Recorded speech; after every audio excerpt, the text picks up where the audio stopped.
جرمنی کے شہر فرینکفرٹ میں جموں کشمیر میں بھارتی افواج کے مظالم اور مودی سرکار کی طرف سے لگے کرفیو کے خلاف پاکستان جرمن پریس کلب کے ذریعے تمام کشمیریوں کے حق خود ارادیت کے لیے احتجاجی ریلی نکالی گئی۔ اس ریلی کی تفصیل ہمیں بتائیں گے فرینکفرٹ سے ہمارے نمائندے شبیر احمد کھوکھر۔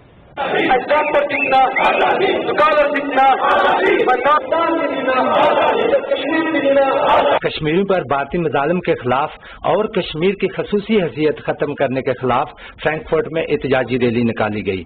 فرینکفرٹ کے مین ریلوے اسٹیشن سے شروع ہونے والی ریلی مختلف شاہراہوں سے ہوتے ہوئے شہر کے وسط ہاؤپٹ واقعے پر اختتام پذیر ہوئی۔ ریلی میں پاکستان اسٹوڈنٹ ایسوسی ایشن، سماجی، سیاسی، مذہبی، رفاہی تنظیموں کے رہنماؤں، تاجر برادری، سکھ اور عیسائی برادری، مقامی افراد سمیت جرمنی بھر سے کشمیریوں اور پاکستانیوں کی بڑی تعداد نے شرکت کی۔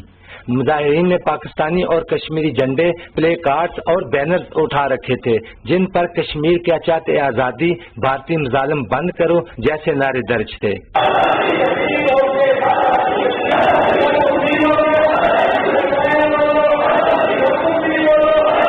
برطانوی ہاؤس آف لارڈز کے ممبر لارڈ نذیر احمد نے ریلی سے خطاب کرتے ہوئے کہا کہ بھارت کے ظالمانہ رویے اور بربریت کے خلاف احتجاج جاری رہے گا۔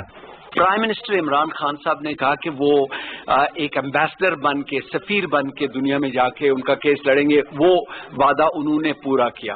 ان کی بڑی ہی کمپریہنسو تقریر تھی، لوگوں کی ایکسپیکٹیشنز کے مطابق تھی۔ مقررین نے ریلی سے خطاب کرتے ہوئے جرمنی سمیت UN اور انسانی حقوق کی تنظیم سے مطالبہ کیا کہ وہ فوری طور پر کشمیر سے قابض بھارتی افواج کو واپس بھجوایا جائے۔